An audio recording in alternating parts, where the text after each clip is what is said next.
Prezados irmãos, eu vos cumprimento com a paz do Senhor Jesus.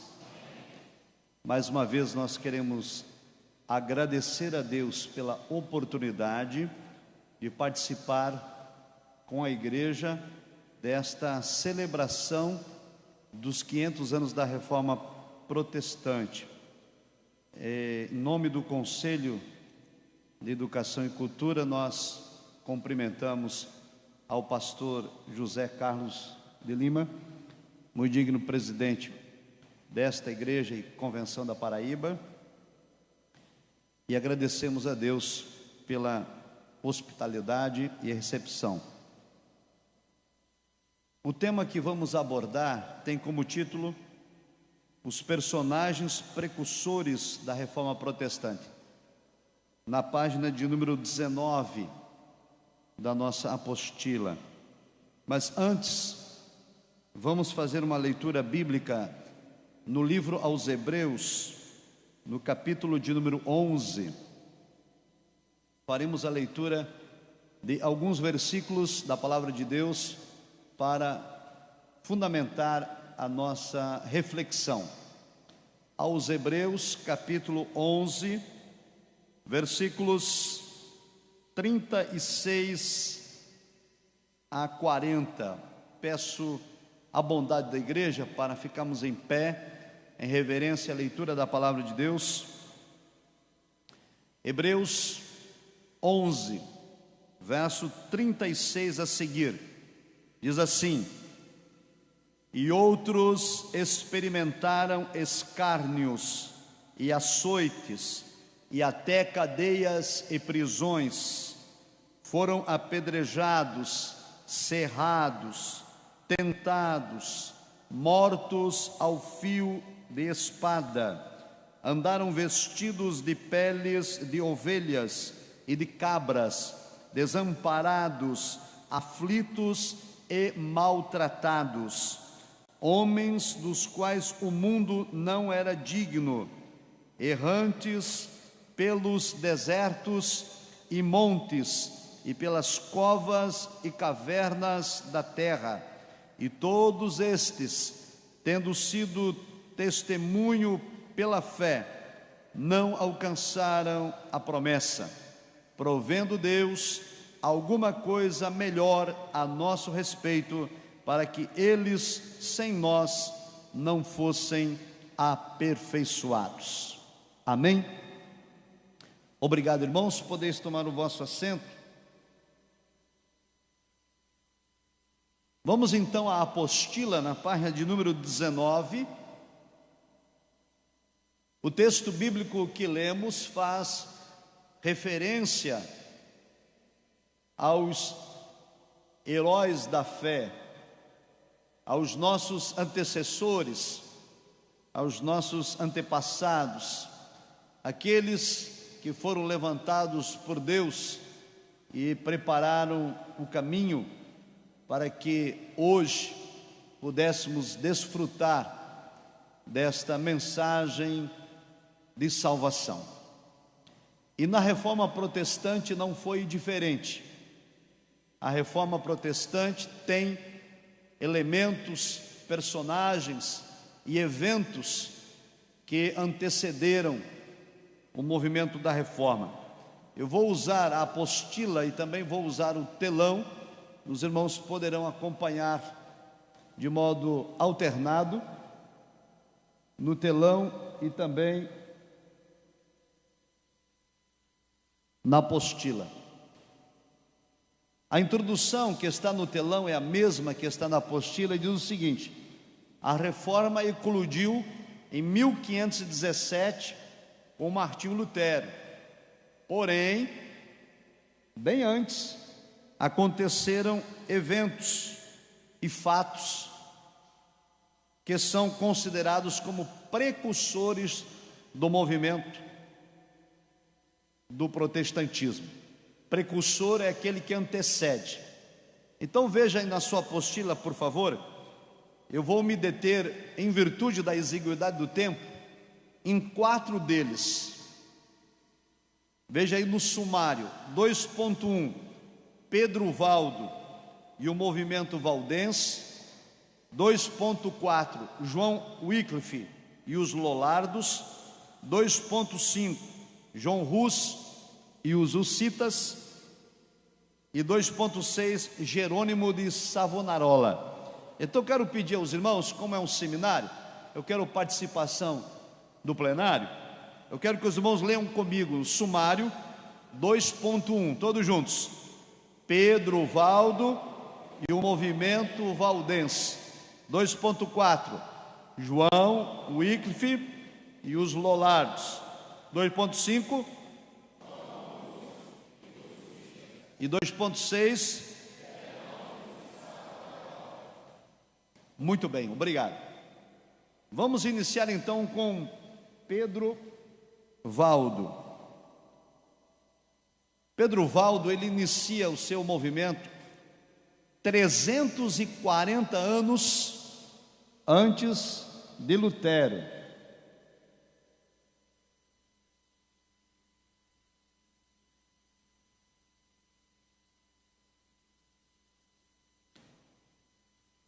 Bem, Pedro Valdo, irmãos, ele nasceu na França, na cidade chamada Lyon, e lendo as Escrituras, o Novo Testamento, ele foi inspirado a distribuir os seus bens. Ele era um homem rico, extremamente rico. Ele distribuiu os bens e se dedicou ao estudo da Bíblia. Isto 340 anos antes de Lutero, em 1176. Ele então pediu permissão ao Papa, que na época era Alexandre III, para ensinar a Bíblia. A resposta do Papa foi negativa. O Papa considerou que Pedro Valdo não era sacerdote e, portanto, não tinha capacidade para ensinar a Bíblia. Pedro Valdo desobedeceu ao Papa e ensinou a Bíblia sem autorização da Igreja Romana. 5 anos depois, em consequência à sua desobediência, o outro Papa que tinha assumido a Igreja de Roma, que se chamava Papa Luciano III, excomungou Pedro Valdo e excomungou todas as pessoas que tinham aprendido Bíblia com ele. Por isso o movimento é chamado de valdense, em relação ao nome dele, Pedro Valdo. Mas Pedro Valdo deixou um legado. Ele ensinava que a Bíblia deveria estar ao alcance de todos, e não só dos sacerdotes. Naquela época, a Bíblia estava traduzida para o latim, tendo sido escrita em hebraico o Antigo Testamento e grego o Novo Testamento. E o povo não tinha acesso, portanto, à leitura bíblica. Não tinha conhecimento nem do hebraico, nem do grego, nem do latim. O que fez então Pedro Valdo? Traduziu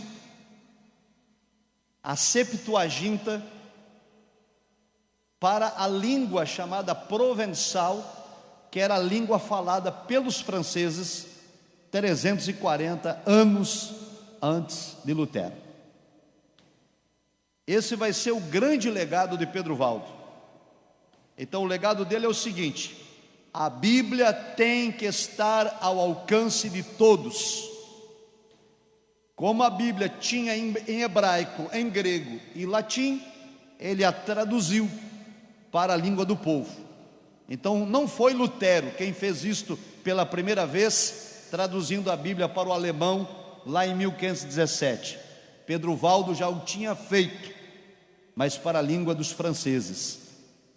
Então esse é um precursor importante. Vamos ao segundo deles. Veja aí na sua apostila, João Wycliffe. 200 anos depois de Pedro Valdo, 200 anos depois de Pedro Valdo ter traduzido a Septuaginta para o provençal, a língua dos franceses, e por causa disso ter sido excomungado da igreja oficial, Deus vai levantar um outro homem, chamado John Wycliffe.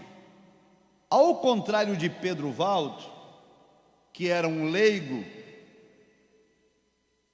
John Wycliffe, ele estudou na Universidade de Oxford, na Inglaterra.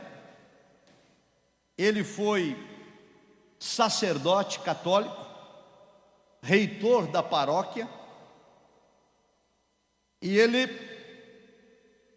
começou a discordar de um comportamento cada vez maior na igreja em Roma. No telão, nós vamos ver o que ele denunciou. No slide anterior.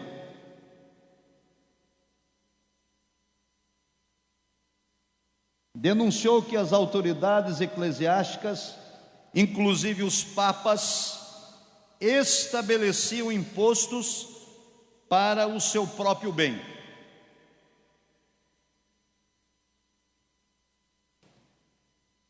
O que mais John Wycliffe vai denunciar?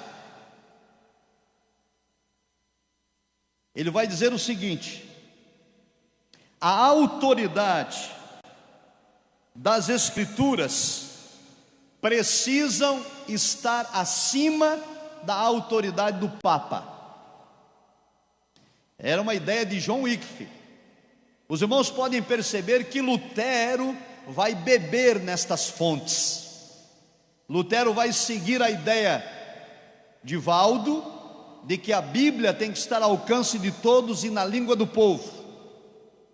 Lutero vai seguir as ideias de John Wycliffe, de que a autoridade das Escrituras precisa estar acima da autoridade do Papa.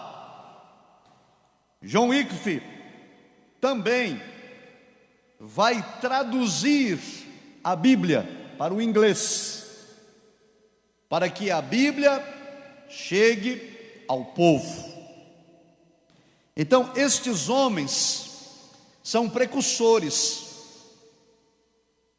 John Wycliffe, por exemplo, já na sua época, 140 anos antes de Lutero, ele discordava de uma doutrina católica chamada de transubstanciação. Acreditavam que no momento da ceia do Senhor, chamada de Eucaristia pelo catolicismo, e quando o sacerdote consagrava o pão e consagrava o vinho, havia uma transformação. O pão virava a carne de Cristo e o cálice se transformava em sangue de Cristo.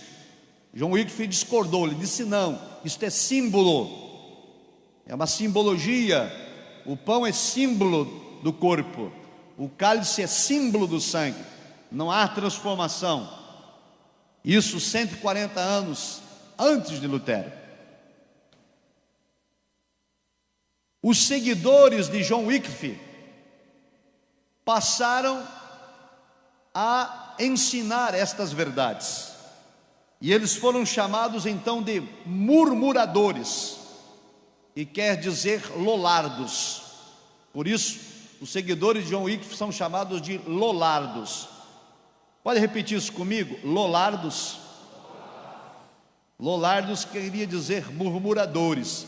Eles murmuravam contra a Igreja Católica, discordando da doutrina errada que era ensinada.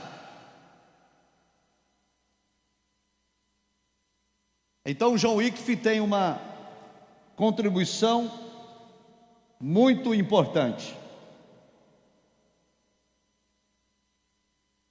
Conclusão: o que acontece com John Wycliffe? Ele é expulso da Universidade de Oxford e todos os seguidores de John Wycliffe na Inglaterra foram condenados à pena de morte. Então quero fazer agora aqui uma pausa. Essa é a parte histórica. Pedro Valdo, 400 anos, praticamente 340 anos de modo preciso, antes de Lutero, é levantado por Deus, traduz a Bíblia para o idioma dos franceses, considera que a Bíblia tem que estar ao alcance do povo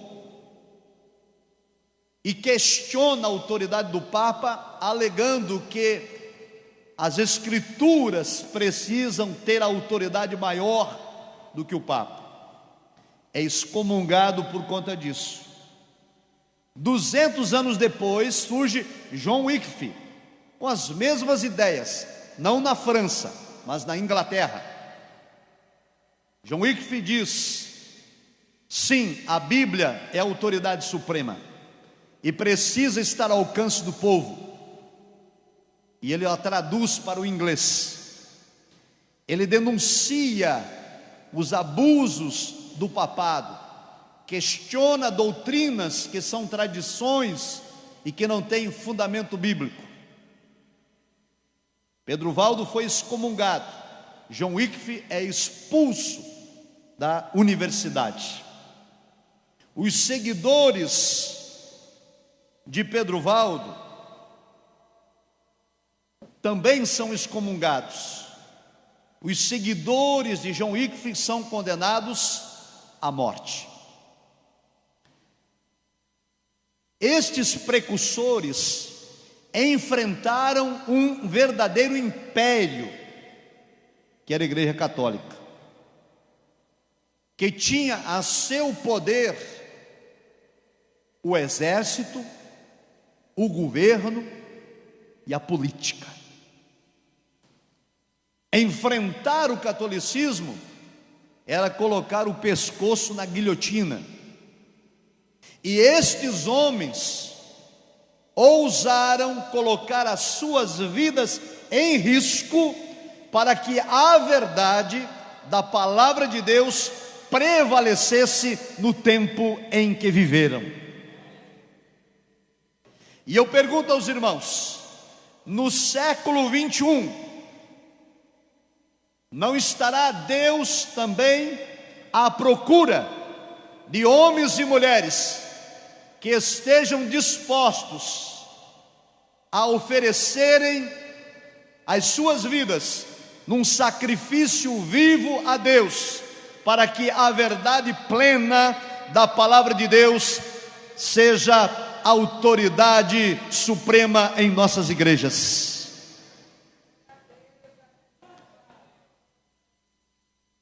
Wycliffe perdeu o cargo de reitor da universidade, porque defendeu a verdade da palavra de Deus.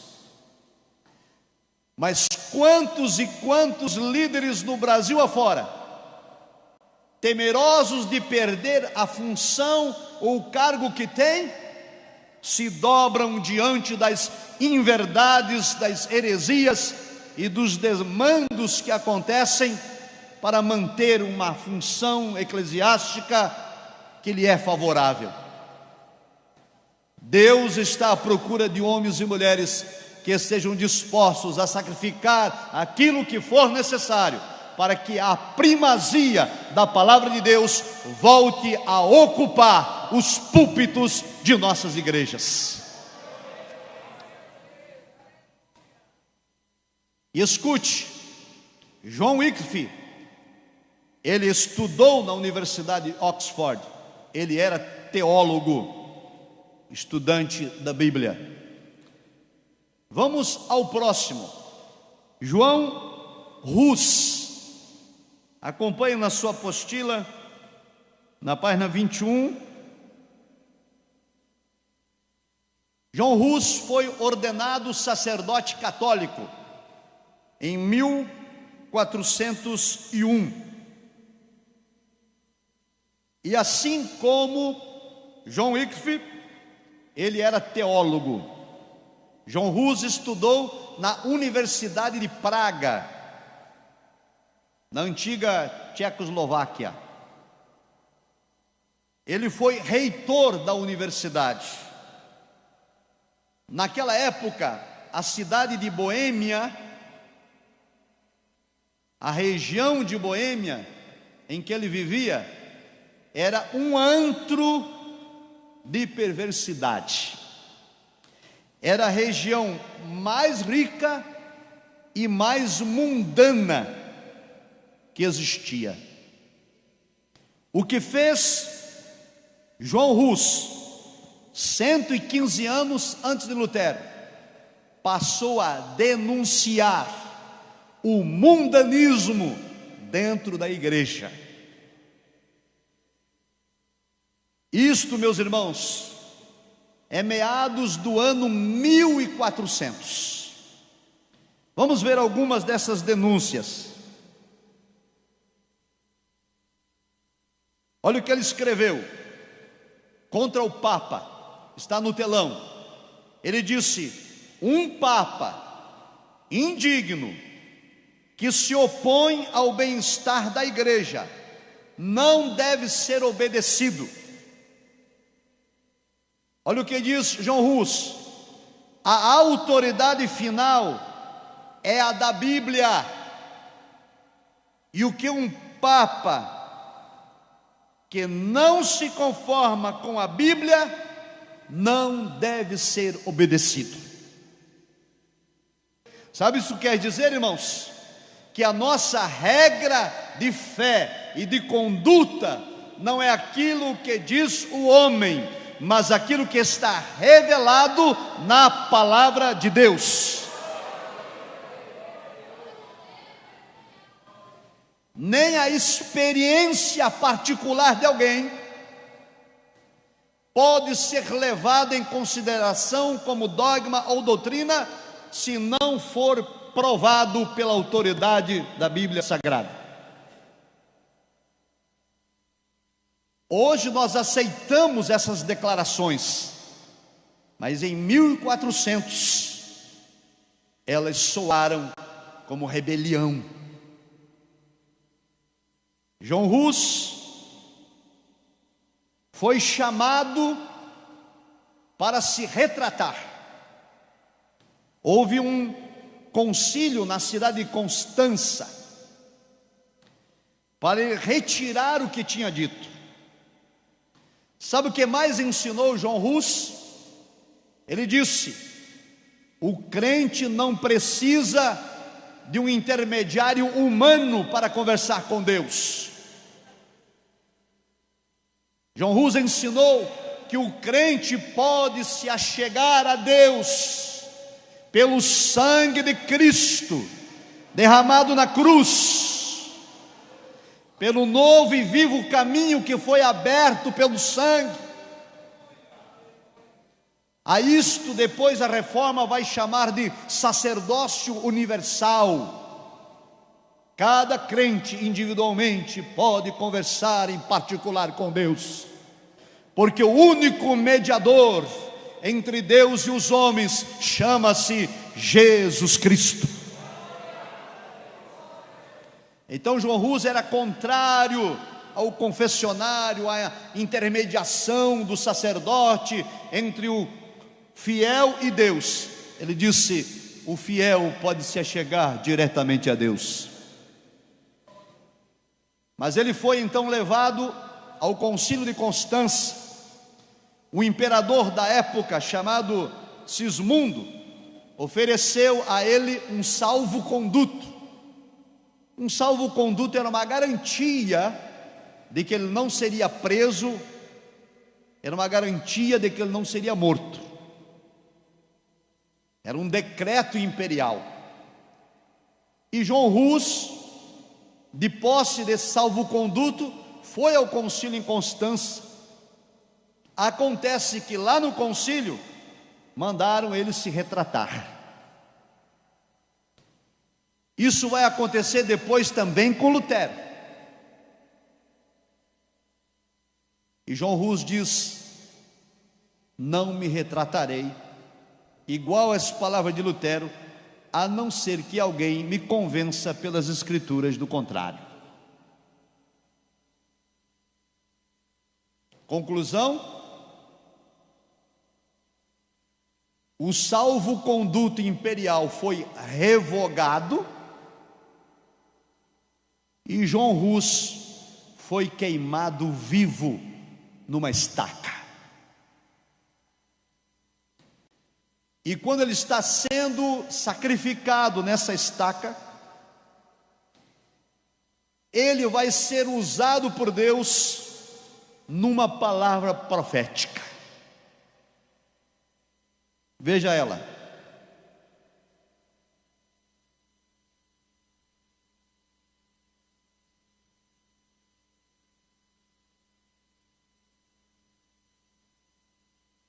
Está no telão.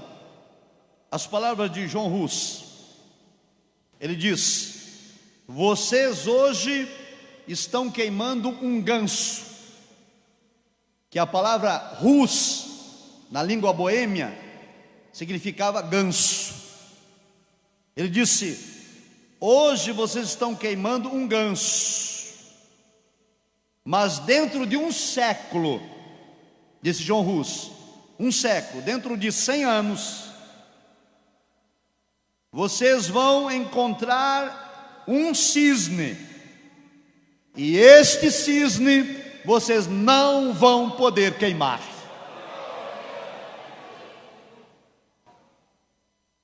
Cento e 2 anos depois, Deus levantou Lutero, e a Lutero, a Igreja Católica, não conseguiu queimar.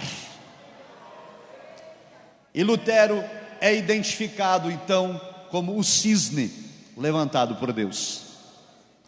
Mas antes de Lutero, Deus levantou os precursores. Antes da igreja em João Pessoa, na Paraíba, que se aproxima de completar 100 anos de história, antes do evangelho chegar aqui, Deus levantou Gunnar Vingre e Daniel Berg. Antes de eu ser presidente do Conselho de Educação e Cultura, Deus levantou no passado homens para criar esse conselho. Nós não podemos apagar a história, não podemos negar a história, não podemos esquecer a história. Um povo que não cuida da história é um povo que não tem cultura. Nós estamos aqui hoje porque no passado Deus levantou homens e mulheres que sacrificaram as suas vidas para que o Evangelho de Jesus Cristo fosse propagado. Amém? John Hus é queimado na estaca. Passaram-se 60 anos de sua morte. Deus vai levantar outro. Escute, Deus sempre tem um remanescente fiel, em todos os tempos e em todas as épocas. Pedro Valdo foi o remanescente do seu tempo, John Wycliffe o remanescente de sua época, John Hus o remanescente também do seu período. E hoje, no século 21, onde estão os remanescentes fiéis? Tem alguns aqui, quem tem pode dar glória a Deus. Eu quero recapitular. João Wycliffe era teólogo. João Hus, teólogo. Wycliffe estudou na Universidade de Oxford, John Hus na Universidade de Praga, um na Inglaterra, outro na Tchecoslováquia. Agora vem Jerônimo de Savonarola. Escute, Jerônimo de Savonarola é italiano. Percebe como Deus está trabalhando na história do homem? Pedro Valdo na França. Repita, Pedro Valdo na França. John Wycliffe na Inglaterra. John Hus na Tchecoslováquia. Savonarola na Itália. Ele também é teólogo. Ele estudou 7 anos no seminário. 40 anos antes de Lutero. Savonarola começa a perceber a deteriorização da igreja, a corrupção na igreja. A igreja tinha permitido o mundanismo cada vez maior. E então Savonarola começa a pregar que a igreja precisava de uma reforma moral. O que vai acontecer? O Papa Alexandre VI, a quem Savonarola dirige suas críticas,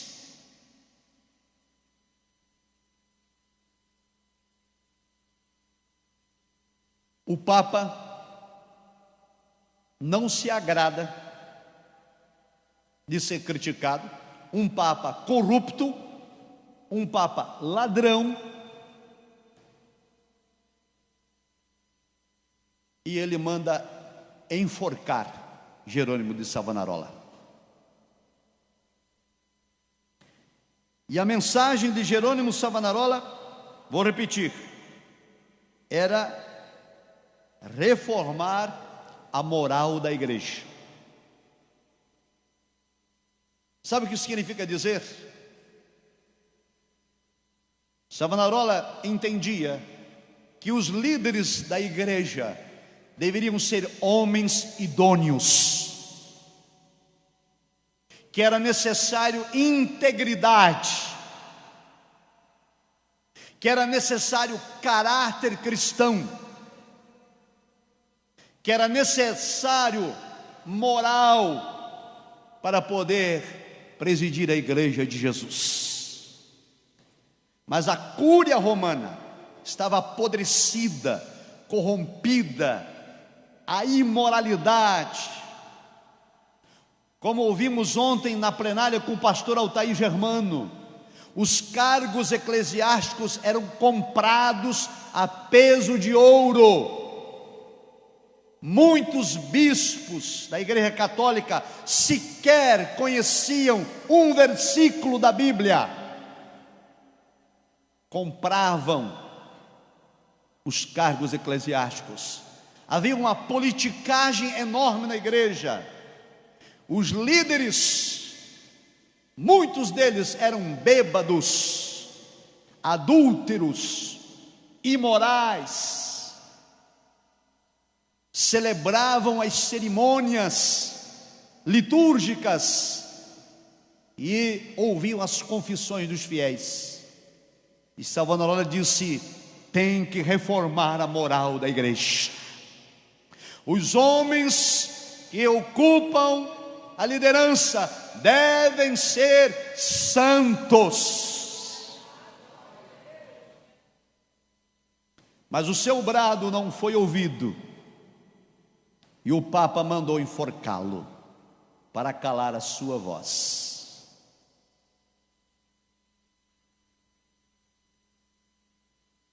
Em 1517, Deus vai levantar o cisne, e Martinho Lutero vai fixar as 95 teses e vai instituir a reforma. Uma reforma que é primeiro uma reforma espiritual e moral, e é assunto do próximo preletor, e vai tratar da teologia dos reformadores: Lutero, Calvino, Zwinglio, e outros. E pela exiguidade do tempo eu quero encerrar minha preleção. Mas antes disso, quero trazê-los uma reflexão. Pedro Valdo na França, John Wycliffe na Inglaterra, John Hus na Tchecoslováquia, Savonarola na Itália, Gunavingre e Daniel Berg no Brasil.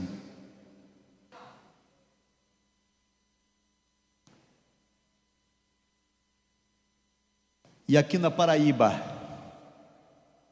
e aqui em João Pessoa, e lá no bairro onde você mora, e lá na congregação onde você serve a Deus, e lá no departamento que você lidera, quem Deus vai levantar? Há um preço caro a ser pago. Pedro Valdo foi excomungado. John Wycliffe foi deposto da função eclesiástica de reitor universitário. John Hus queimado na estaca. Savonarola enforcado. É bem possível que soframos alguns reveses. É bem possível que percamos alguns amigos, falsamente, supostamente amigos. É possível que algumas pessoas fiquem contrariados com a nossa postura. Aqueles que querem manter a corrupção, aqueles que querem continuar levando vantagens, aqueles que querem perpetuar o erro. Mas há um nos céus que contempla o nosso trabalho e Ele zela pela sua obra. Finalizo lembrando-lhes de um homem cujo testemunho é dado por Cristo. Cristo disse: dentre os nascidos de mulher, não há profeta maior do que, repita, João Batista. Quando Cristo soube da morte de João Batista, que fora decapitado na prisão, Cristo disse: dentre os nascidos de mulher, não há profeta maior do que João Batista. E acrescentou: mas o menor no reino dos céus é maior do que ele. E por que foi decapitado João Batista? Porque ele teve a ousadia de se apresentar diante do rei Herodes, que estava tendo um caso de adultério com a sua cunhada, a Herodias. E o profeta João Batista, com o dedo em riste, apontou para o rosto do rei e disse: não te é lícito possuir a mulher de teu irmão. Isto é imoral, é indecente, e Deus não se agrada. Foi colocado na prisão, e lá lhe decapitaram o pescoço. Perdeu a função e o cargo, mas teve um testemunho de Cristo, o maior dos profetas. Os profetas de plantão hoje só enxergam coisas boas.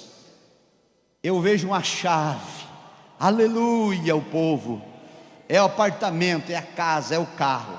Eu vejo um papel sendo assinado, eu vejo uma escada, só vê bênção.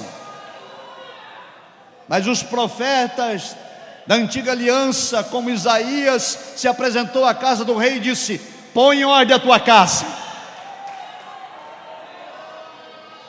Deus precisa de profetas nessa última hora, que denunciem o pecado, que não se preocupem com suas funções ou cargos, mas que tenham o compromisso de anunciar a genuína e verdadeira palavra de Deus. Deus vos abençoe, queridos.